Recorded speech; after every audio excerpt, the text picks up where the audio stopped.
இவர் சார் கொண்டு சொட்ட தலை விளைகளா இவர் விற்க வச்சு நினைக்க மாட்டாரா? இருக்கிறதுலே ஒரு அயோக்கியமான, அதான் சொல்லல, ஒரு அயோக்கியமான ஒரு கேனத்தனமான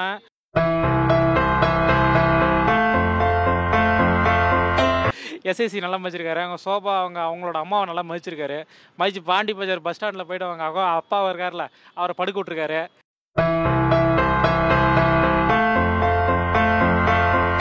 சங்கீதா மேடம் அவங்கள வந்துட்டு அமெரிக்கா இருக்குல்ல, அமெரிக்கா வந்துட்டு நீ பொட்டி பிடிக்கலாம் தூக்கிட்டு போமா அப்படிங்கிற மாதிரி வந்துட்டு நல்லா மரியாதை கொடுத்துருக்காரு. அது போக வந்துட்டு பார்த்தீங்கன்னா ஒரு நடிகைக்கு வந்துட்டு அவர் வீட்டுக்கு பக்கத்துலேயே வந்துட்டு வீடு வாங்கி கொடுத்துருக்காரு 3 கோடியில். அது சக்ஸஸ் ஆனதுக்கப்புறம் வைக்கலாம். நாமளா ஒன்று சக்ஸஸ் மீட் வச்சுக்கிட்டு அங்கே வந்துட்டு பாட்டு பாடிக்கிட்டு ஒரு அதான் சொல்கிறான் அவன் மானகட்ட அயோக்கிய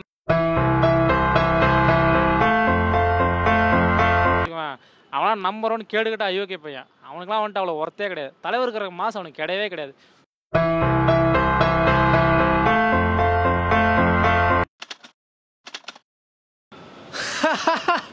தலைவர் 170க்கு கண்டிப்பாக வந்துட்டு எக்ஸ்பர்ட் ரொம்ப அதிகமாக தான் கிரேட்டாக இருக்கு. ஏன்னா வந்துட்டு அவர் ஞானவேல் சார் டேரக்டர் சார் அதுக்கு முன்னாடி எடுத்த படங்கள் இருக்குல்ல, ஜெய்பீம்னு ஒரு மூவி, அது ஃபுல்லாக வேர்ல்டு ஃபுல்லாக அலற விட்டாரு. கண்டிப்பாக இந்த மூவி வந்துட்டு அதை விட பயங்கரமாக இருக்குன்னு எக்ஸ்பெக்ட் ரொம்ப அதிகமாக பண்ணலாம்.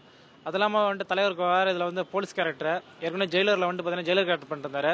இதில் வந்துட்டு கண்டிப்பாக வந்துட்டு மிரட்டி விட்டுருவாங்க. கண்டிப்பாக படம் வந்துட்டு ரொம்ப வேறு லெவலில் ஹிட் அடிக்கும். அதாங்க மெச்சூரிட்டிங்கிறது. அதான் வந்துட்டு நம்ம ஏஜ் இவ்வளோதான், நம்ம இப்படி பண்ணாதான் ரசிகர்கள் ஏற்றுவான்னு சொல்லிட்டு அந்த ஒரு மனப்பக்கம் இருக்குல்ல, அதான் எனக்கு அவர்கிட்ட இப்போ ரொம்ப பிடிச்ச விஷயம்னு வச்சுங்களேன். அது போக பகத் பாசில், அப்புறமேட்டு ரித்திகா சிங், அமிதாப் பச்சன் சார், கண்டிப்பாக அமிதாப் பச்சன் சாரும் வந்துட்டு கண்டிப்பாக இதில் வந்துட்டு நிறைய முக்கியமான ரோல்லாம் பண்ணிருக்காங்க. கண்டிப்பாக இந்த படம் பார்த்தீங்கன்னா வந்துட்டு கண்டிப்பாக அவருக்கு ஒரு பெரிய கேரியரில் ஒரு முக்கியமான படமாக இருக்கும். ஏன்னா ஒரு ஞானவேல் சார் நாம் நினச்சிட்டு இது மாதிரி ஸ்டோரி வைஸ் வந்துட்டு உண்மையான ஸ்டோரி மட்டும் தான் வந்துட்டு இது பண்ணுவாங்கன்னு சொல்லிட்டு, ஆனால் பார்த்து இந்த படத்தில் பார்த்தீங்கன்னா வச்சுக்கலாம் கண்டிப்பாக வந்துட்டு அவருக்கு ஒரு மாசான சீன்ஸ்லாம் நிறையா கிரியேட் பண்ணியிருப்பாங்க. கண்டிப்பாக வந்துட்டு தலைவருக்கு வந்துட்டு வேற ஒரு பிம்பத்தை கிரியேட் பண்ணுற அளவுக்கு கண்டிப்பாக ஒரு பெரிய படமாக இருக்கும். கதை சார் வேற ஒன்றுமே இல்லை. நம்ம நினைக்கலாம் இது மாதிரி வந்துட்டு இந்த கதை ஸ்டோரி பிடிச்சி போகிற விஷயம்தான். அவர் கொடுக்குற கேரக்டர் இருக்குல்ல, சும்மா ஒரு 10 நிமிஷம் 20 நிமிஷம் வந்து போனாலும், இப்போ ஜெயிலர் மூவிலே பார்த்துருப்போம், சிவராஜ்குமார் இருக்கார்ல, அவர் எத்தனை நிமிஷம் வந்து போனார், பட் எல்லாரும் மைண்ட்லேயும் நின்னார்ல. அது மாதிரி அமிதாப் பச்சன் சாருக்கும் வந்துட்டு பார்த்தீங்கன்னா ஒரு ஞானவேல் சார் வந்துட்டு கண்டிப்பாக வந்துட்டு ஏதோ ஒரு வெயிட்டான கேரக்டர் கொடுத்துருப்பாரு. அது இல்லாமல் தலைவர் கூட நடிக்கிறதுலாம் வந்துட்டு பெரிய வரங்க. அவர் யார், அவர் அல்ட்ரா லெஜெண்ட். அவர் கண்டிப்பாக வந்துட்டு அவர்லாம் வந்துட்டு தமிழ் சினிமா கிடைச்ச ஒரு பொக்கிஷம். அவர் கூட நடிக்கிறது தான், அதுக்காக தான் வந்துட்டு இது பண்ணிருப்பாங்க. கண்டிப்பாக அமிதாப் பச்சன் சார், இவர் பகத் பாசில், அவங்க ரித்திகா சிங் மேடம் இருக்காங்க. அப்புறம் பார்த்தீங்கன்னா நிறைய பேர் ஆக்ட்ரஸ் சொல்கிறாங்க. இவர் கிஷோர் சார் இருக்காரு, நடிப்பின் அரக்கன், அவர்லாம் வந்துட்டு எல்லாருமே கண்டிப்பாக வந்துட்டு இது ஒரு ரொம்ப ஒரு த்ரில்லிங்கான மூவியாக கண்டிப்பாக போவோம். ஜெயிலரோட இதெல்லாம் வந்துட்டு இதெல்லாம் அடித்து பிரித்து மேய்ஞ்சி போயிடணும், நம்ம கண்டிப்பாக நம்பலாம். இல்லை கண்டிப்பாக ஜெய்பீமோட கண்டிப்பாக நான் 100 மடங்கு கொஞ்சம் எக்ஸ்ட்ரா தான் ரொம்ப அதிகமாக தான் நான் நினைக்கிறேன். ஏன்னா ஜெய்பீம்னு சொல்லிட்டு பார்த்தீங்கன்னா வந்துட்டு ஒரு இருளூர் மக்களோட அந்த கதையை வந்துட்டு ரொம்ப சூப்பராக சொல்லிட்டுப்பாரு அவர் சார். அதே மாதிரி வந்து சூர்யா சார் வந்துட்டு ஒரு இது பண்ணிருப்பாரு, சந்துருன்னு சொல்லிட்டு ஒரு வக்கீல் கேரக்டர் பண்ணிருப்பாரு. ஆனால் வந்துட்டு இது வந்துட்டு இதுவும் ஒரு ட்ரூ ஈவென்ட் ஸ்டோரி மாதிரி தான் இருக்கும், ஒரு போலி என்கவுண்டர் ஸ்டோரி மாதிரி தான் இருக்கும். அது இல்லாமல் தலைவர் வந்துட்டு பார்த்தீங்கன்னா அதெல்லாம் வந்துட்டு இதில் வந்துட்டு ஒரு போலீஸ் கேரக்டர் பண்ணுறதா கேள்விப்பட்டேன் நான். கண்டிப்பாக வந்துட்டு இந்த படம் வந்துட்டு அதை விட வந்துட்டு ஒரு 100 மடங்கு அதிகமாக இருக்கும். பிகாஸ் ஏன் சொல்கிறேன்னா லைக்கா ப்ளஸ் வந்துட்டு தலைவர் எல்லாமே வந்து ஸ்டார் கேஸ்ட், எல்லாமே பெரிய கேஸ்டாக இருக்காங்க. கண்டிப்பாக ஸ்டோரியோட அந்த இதை காட்டு தான் அவர் வந்துட்டு கதையை ஓகே பண்ணிட்டுப்பாரு. கண்டிப்பாக இந்த படம் வந்துட்டு இதை வந்துட்டு ஜெயிலரோட இதெல்லாம் எல்லாத்தையுமே பிரித்து மேய்ஞ்சிட்டு போயிடும். தமிழ் சினிமா காணாத ஒரு வரலாறு கண்டிப்பாக இந்த படம் படைக்கும். இல்லையே பீட் பண்ண மாதிரி எனக்கு தெரியலீங்களே.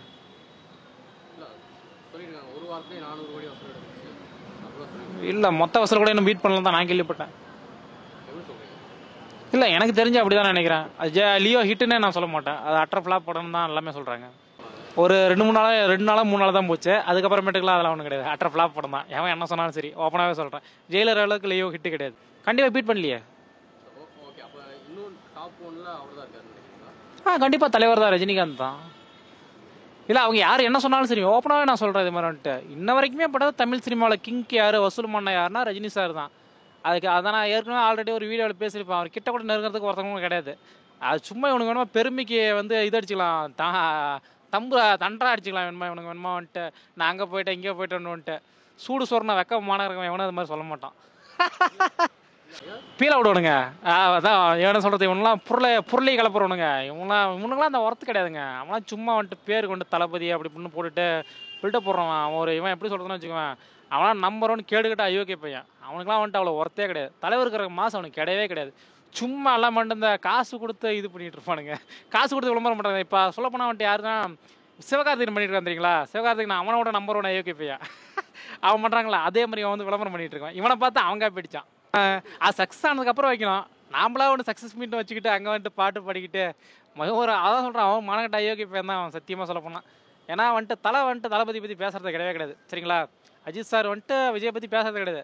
ஆனால் இவனுக்கு வந்து கூட்டம் தேவைப்படுது. உங்களுக்கு புரியுதுங்களா? அஜித் ஃபேனையும் உன் பக்கம் இழுக்கலான்ட்டு ஒரு ஒரு ரொம்ப அல்பத்தனமான ஆசை பிடிச்சோன்னு வச்சுக்கணும்.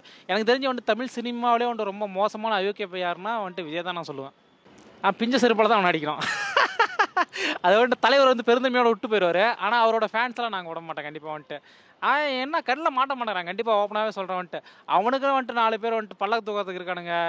இது மாதிரி பட்டாசு எல்லாம் கொளுத்திக்கிட்டு தேவையில்லாம வந்துட்டு இது பண்ணாலும் காசு கொடுத்து அவன் செட் பண்ணுற ஆளுங்க தான் பண்ண தவிர உண்மையான ஃபேன்ஸ்லாம் அவனுக்கு கிடையவே கிடையாது.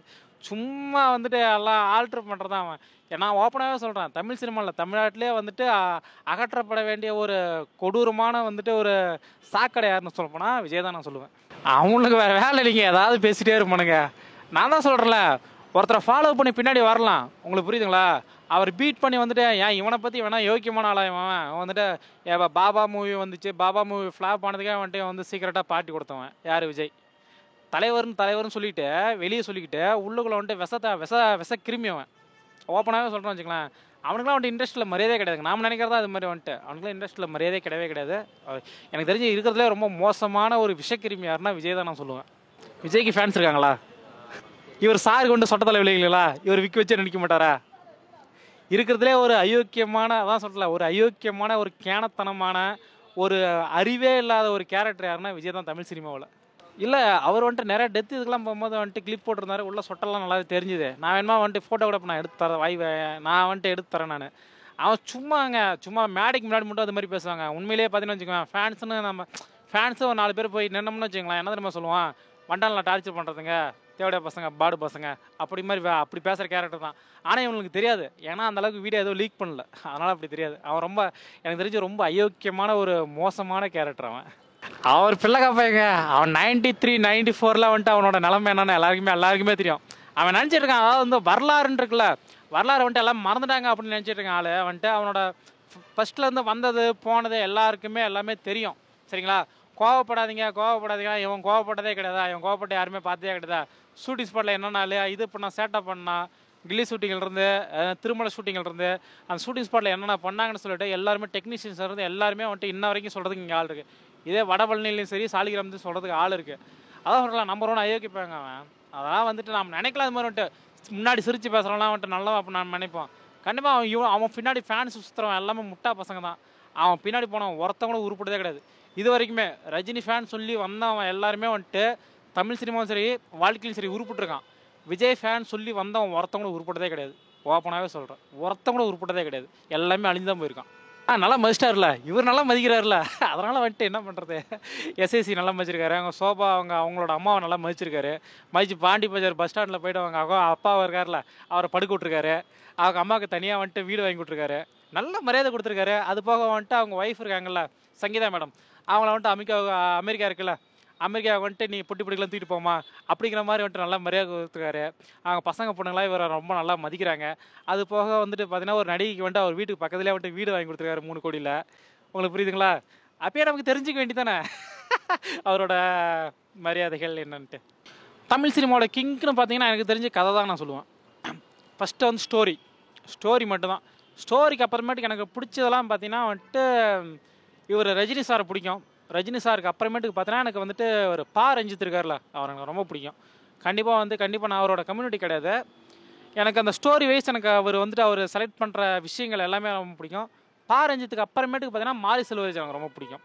அவரோட ஸ்டோரி ஃபஸ்ட்டு படத்தில் இருந்து பரியேறும் பெருமாள், கர்ணன், மாமன்னன், அந்த 3 ஃபிலிம்ஸ் தான் கொடுத்து. அதான் சொல்கிறல, ஒரு பானை சோத்துக்கு ஒரு சோறு பாதம் சொல்லுவாங்களா, அந்த 3 ஃபிலிம்ஸுமே வந்துட்டு எனக்கு ரொம்ப அட்ராக்ட் பண்ணது. எனக்கு ரொம்ப வாழ்க்கையில் ரொம்ப பாதிக்கப்பட்டது. கண்டிப்பாக வந்துட்டு நான் சப்போஸ் வந்துட்டு நான் எங்கேயாச்சும் போகணும், ஒரு இதுக்கு போகணும் அப்படின்னு பார்த்தா அவர் வந்துட்டு மாரி செல்வராஜ் தான் மட்டும்தான் போய் நிற்பேனே தவிர மற்றபடி ஒருத்தங்கன்னு போய் நான் சத்தியமாக நிற்கவே மாட்டேன். எனக்கு என்ன பொறுத்த வரைக்கும் கிங்க நடிகர் சொல்ல பார்த்தீங்கன்னா வந்துட்டு சூப்பர் ஸ்டார் சொல்லுவேன்.